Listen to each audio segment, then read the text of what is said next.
Chris Yandick, C1 Review, covering Las Vegas and the world. It is the first college football segment for C1 Review of 2026. And of course, we're back with our regular Lane Fobbs, Bearcat Bites on Twitter, X. It's in the description below, so you can find out everything he writes about in Sam Houston football and all the other great college football news. Got a lot of good college football stuff in his X feed as well, besides obviously the good stuff he does with his Substack. Lane, thank you so much for joining us. College football playoff semifinal round. We're going to talk about them. Lane, how are you, sir? How was your New Year? Happy New Year, sir. Ooh, Happy New Year to you as well, Chris, my friend. Everything was amazing with the family, and I hope all the viewers and everybody, just starting the year off right. And we wish you nothing but great vibes, blessings, and all positive things as we enter 2026. Oh, no denying that. I mean, the last weekend of the NFL season was exciting. We got college football now. We still got 3 games remaining left in the season.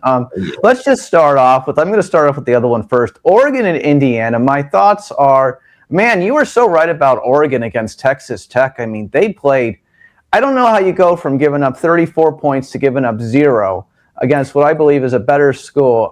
Phenomenal effort by Oregon. You were 100% right about them having the athletes. They've got some unbelievable talent on that roster. Hard to beat a team twice in 2 years. Oregon, no? Oh, man. I almost do want to pick Oregon, but I really like that Indiana team. Some of, they look good. Some of that was, in the Rose Bowl, Alabama just looking completely hapless, right? Kalen DeBoer, some of what he did, by the way, were fireable offenses, but that's neither here nor there right now. What it means for me is this is a very serious Indiana team. It's one to take. By the way, I got to see Fernando Mendoza, the Heisman Trophy winner, who I love, from Indiana. When he was at Cal, I got to go see them play when they faced Washington State. The quarterback for Washington State that day when I was in Berkeley, Cam Ward, the future #1 pick of the Titans. So that was cool. But do I want to take him? I love Mendoza. I'm going to go ahead and go with Oregon. I'm going to go ahead and go with Dan Lanning. I'm wearing the CUSA shirt. This is why I'm going to take him. I'm wearing the CUSA shirt. And if I have time tomorrow, in addition to our regular Thursday post for the newsletter Bearcat Bites, I'm going to post about 3 or 4 reasons Sam Houston fans should watch this game. Dan Lanning, 2014 Sam Houston defensive backs coach, as they went 7-1 in conference in the Southland Conference. I'm going to go ahead and go with Oregon. Let's go with Mr. Lanning over a very good Indiana team in what will be a close game. I think the athletes will prevail once again. Let me ask you as a side note, because we're here in Las Vegas, the Raiders got the first pick in the NFL draft. Should they take Mendoza? Do you think he's the best quarterback that could come out this year? I'd love your thoughts. Again, I love Mendoza. And this is going to offend some of the viewers. I don't want to see him on the Raiders. The Raiders are kind of like the Browns. They break quarterbacks. He needs to go learn for a year in a safe environment where he's not going to get thrown out there. And then he has a shot at being a solid guy, a really good NFL quarterback. The Raiders probably just need to wait a year or, bring in, somebody that's more solid than Geno Smith, whatever new coach they get. I have been, just as a side note, and I'd love your opinion on this, and I want your opinion if you think this is a rare scenario. I have been on the Bryce Young train this whole year. The first 2 years, people said this guy was a bust. This year, he's taking the team to the playoffs. They beat the Rams during the regular season. They're going to play the Rams in the first round of the wild card. How nice is the Bryce Young story of a guy who got 3 years and really got a chance to make it happen, no? Oh, it was amazing. And, not only did they give him time, they built around him, too. That Ted McMillan, the big receiver target he's got out of Arizona, he's been a revelation for him. Excuse me. You combine that with a motivated run game from, Rico Dowdle. I remember when they played the Cowboys, he was motivated. He's like, man, I want to prove to them. And he's got that dog in him. That's really good. They built around the right way. And like you said, they gave him time. And seeing him mature, that was really, really cool. The game that really helped them out was when they beat the Falcons 30-0. That's the game that got them into the playoffs. That was week 3, if you can believe that. No, I'm just saying, when I was just thinking of those stories, I agree with you that you shouldn't just throw these guys out there. But I'm glad that Carolina gave Bryce time. if anyone knows my NFL lives, the thing I was most excited about was seeing Carolina in the playoffs. They deserved it. They played better the rest of the year. Other game, Miami, Ole Miss. I think what Ole Miss is doing is phenomenal. I mean, can I ask you a question? Can they just keep rolling the dice here? Here's what I'm going to say about Miami. I don't know if you agree with this or not. Did Ohio State play nobody during the regular season? Did they play nobody? The first team that they really had to play was Indiana. They lose to Indiana. Then they have to play a Miami team. Was Indiana and Miami the best two teams Ohio State played all year? You know, given what Texas became, you could throw them in there. But, at that time, they weren't that team when they faced them at the beginning of the season. I mean, but if you want to be, one of those people online that likes to throw in teams, you could put them in there, I guess, as well. Ohio State, what they were was a really good defense that did not have the quarterback that was ready to fully utilize his complement of receivers. This was his first full year starting. This was Julian Saint's first full year, just like Arch Manning, interestingly enough. It'll be interesting to see what Ohio State looks like when they come back next year. Now, they're not going to have Caleb Downs on defense. I think Sonny Styles is gone, if I'm not mistaken. So they're going to be a little bit weaker there, but they should be stronger with Saying. He's still going to have Jeremiah Smith. He's got to come back one more year, so he'll be motivated to finish it off right. But what that means for Miami is they still had to get around what was a stout defensive line. Their offensive line had to hold up against what was a very good Ohio State defensive line. Still, they were good. They were good.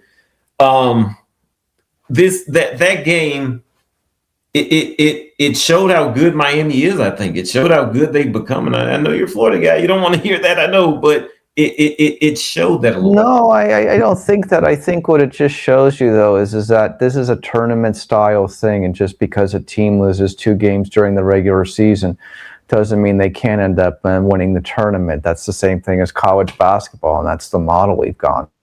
Yeah, and I like that. Some people, and I know the playoff has its drawbacks and qualms and things, but people talk about it in a different system. We would have never even seen Miami. And I'll say this: there are a handful of teams that the streets will come out for. And what I say when I mean when I say that the people, just Josh Pate would call them the casual fan. Like if I go to my younger sister, you go to your brother, somebody, whoever, girlfriend, whatever, that doesn't really follow it. They used to say University of Miami. Oh, the U's back. Oh, Miami. That it triggers something in your mind.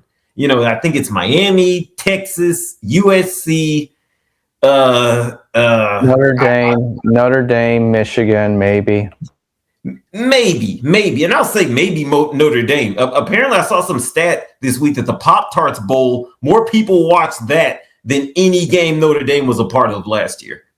They still are one of the most historic teams in college football. But here's my point. Now, I'm just going to say this for other reasons. Not the reasons that you would think. I want Ole Miss to win because I think they keep winning. It sends a message to Lane Kiffin. No, isn't this phenomenal? It is incredible. It is. I love everything about this. Just taking the entire thing holistically. Not how I feel about what Lane Kiffin did. This is just amazing. Because here's the thing. I was thinking about this as for our topics today. During the day, this happens all the time to bowl teams, right? North Texas, they didn't have their guy. They didn't have Eric Morris. He had already left Oklahoma State. And the interim coach, he coaches out here. He coached out here in Houston a few years ago. My stepmother knows him. She knows the interim coach for North Texas. Insane. But the main point being that this stuff happens all the time. The difference is now the stakes are higher. The stakes are a lot higher because they're still playing for something. I remember Texas A&M in the Texas Bowl. I went to go see them when they were here in Houston. It was literally this, like a skeleton crew of coaches, people who were there just out of the goodness of their heart. And so, like you said, that's the thing that's cool to see. That's what makes this very interesting. It's like they want to finish this out. They want to do it the right way. There's an incentive to be there, but there's no real reason they have to be. Do you think that if they end up getting to the national title game, or do you think that this coaching staff has done enough that they'll just be in place next year, that there'll be no changes or no major changes? If they go for, well, Pete Golding, well, some of the staff that's there, they're already going to be gone. I know Charlie Weiss Jr. He's apparently, forget LSU. He's reports are he's feeling NFL coaching offers. So who knows? But yeah, Pete Golding's going to be there. I think win or lose, he's going to retain his staff. I know that I know Kawan Lacey, their running back. I believe. I know he's coming back. I believe they're trying to get Trinidad Chambliss back. That's going to be a whole, arbitrary, that's an off-season topic. But the point is that they're bringing back guys. There's people that believe in Pete Golding. So this, given what Lane Kiffin did, this is the best case scenario for the Rebels, I think. Here's my response to you. I think Ole Miss beats Georgia, battle-tested, took easy advantage of Tulane. Congratulations. Thank you for sending our coach early to us. We need him. Here's my question to you. Can Ole Miss keep it going? I'm just going to tell you something in this regards. Whatever happens is going to happen anyway, but I just think for Cinderella purposes, how could you not root for Ole Miss right now? Yeah, there's every reason to. For me, personally, I'm rooting for Miami. I became a fan of college football around that time that second iteration of the U's good. I get it. That's what it was. Those games, I get it. It is, and I had friends who had moved here to Houston from Miami around that time, so you can imagine every day they loved it. So that's what got me in, and then University of Texas winning with Vince Young. There's just some of those. They're one of those teams that I want to see just at the highest level. So I personally am pulling for Miami. I bet against Carson Beck every time this year. Man, he beat my Aggies. He beat Ohio State. Well, really, Akeem Mesidor and Ruben Bain beat them. So I think that Ole Miss is going to be playing more loose than Miami, though. I think Miami now feels like that there's pressure. I think Ole Miss is just, you know what I mean? The reality, I'm just going to tell you something in this regard. You ready? Mm-hmm. Ole Miss, what they did to Georgia, nobody saw coming. Nobody saw coming. And that's Kirby Smart with his full roster of players. Again, we talked about this a couple weeks ago. To me, it was a head coach versus a fired coach situation. I thought, how can Ole Miss overcome that? And again, to me, the point be told is Ole Miss is playing with house money. So we'll see. We shall see what happens. I'm really looking forward to that tomorrow. I wish that was actually the Friday game and not the Thursday game, honestly, to tell you the truth. To me, that's the more interesting of the two matchups, honestly. Oh, definitely. It's many more elements, and if Ole Miss wins, it would still be fun for me because here's the thing. The next week, we got the same set of questions. Who's going to be there? Because now it's 10 more days after that game. No, I hear you. But I think the reality is that these kids want to play for a ring. I think most of them will want to play for the ring.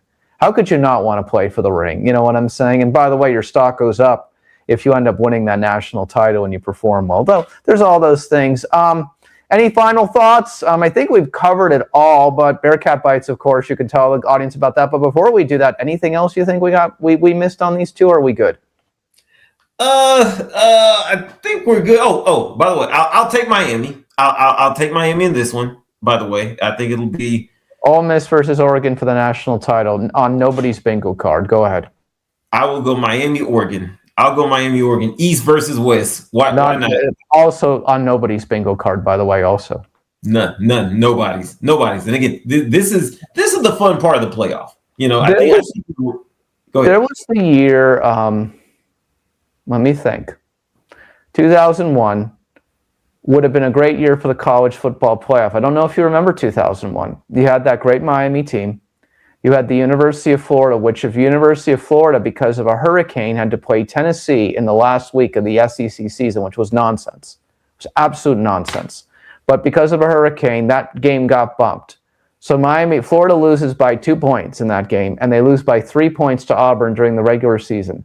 Had Florida won both of those games, they're playing Miami for the national championship of college football, which would have been the two best teams that year. But also that year, if you recall, again, they luckily get Nebraska, which they didn't deserve to play. Nebraska didn't deserve to be there. Miami wins 37-14. Here's my response. Joey Harrington, Oregon, former Detroit Lions quarterback, was good. Miami, Nebraska, Florida, and Miami would have been a great Final Four if we didn't have 8. But there were a lot of good teams that college football season, and some other teams could have better tested Miami. I don't think Miami played the best team at the end of the year, and I've always believed that. Yeah, and you could go to I believe, was it 2005? I think it was the Colorado, by the way, if you recall, Colorado beat Nebraska, if you recall, in that year also.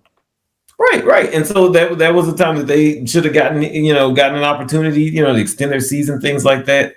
There's just so many stories, and I just think about all the things that college football has left on the table, and it has succeeded in spite of itself a lot of the time. But this hope, this playoff has in ways corrected some of that. And as we get more data on it, after every year, people want to talk about, well, this happened with the playoff. Well, that means to change this. No. Let's look at it 5 years. Let's look at it a decade, because it has been good. This has been good. More fans care. It was becoming a Southeastern sport, and college football should never be regional. It's for the entire country to enjoy. And now more parts of the country are involved. It's a lot more fun. I'm ready for tomorrow. I'm ready for tomorrow and Friday. So. Yeah. No, I agree with you. The fact be told is that also that you got these teams, and you have sometimes these undefeated teams from non-power conferences that would never get a chance to play for a national title, and now they do. So I think, again, if there's one thing that I like about it, it's that one thing. That's the one thing I absolutely do like. Yeah, I do like that. And the sad thing is they're trying to push those little smaller conferences, the G5ers, out. They're trying to push and say, you got Joel Klatt and you got Kirk Herzog. Well, maybe they should play for their own. They don't want to do that. They just want to be on the stage. There's much more value on being on the stage with Oregon, than the alternative that they're pushing for. So, Well, the whole point is that you start every season knowing that if somehow your team can go 12-0 in your conference, you have a chance to play for the national title. And that was never the case in the past. Sam Houston could go 12-0 next year, and they could get one of those seeds at the bottom of the thing and be able to play for the national championship of college football. And that's how it should be. Yeah, and they definitely could next year, because they go to Texas Tech, who was a playoff team. So if they go 12-0 with a win over them, that probably puts them in the playoff. So, is their schedule really favorable next year? It compared to last year, yes. You don't have to go out to Hawaii, you don't have to go out to Oregon State, although they won at Oregon State. So, so things are a little bit closer. They got FCS Nichols, so it's they got Tulsa, so it's a lot more manageable in year 2. We getting a bowl game next year, you think? Oh, some fans think so. Right now, today, I'm gonna temper expectations and say 4 to 5 wins. Oh, come on, give them. That 6 is possible. I think in those conferences you find wins that you don't expect to find, and it's like the one against Delaware. I said that's going to be a tough game for Delaware. The Blue Hens to come down there. I said there's no way. There's no way that's happening. There you go. Anyways, we'll leave it with that. It's too much time in the offseason to talk about all these schedules and scenarios for next year. Lane Fobbs, enjoy the college football playoff round 2 semifinals, last two games. Finally, tell everybody where they can find you. All on the links in the description at Bearcat Bites, as well on Twitter and X. You can go there and click to the newsletter, the only independent media covering Sam Houston football year-round, college football year-round. We love it and we do it, and we're always happy to be right here with the main man, Chris Yannick. Well, we're happy to have you as our main college football guy, Lane Fobbs, obviously. You know that for sure. Thank you, sir. Enjoy the games, and we'll see you next week for the national title discussion, of course. We'll see you.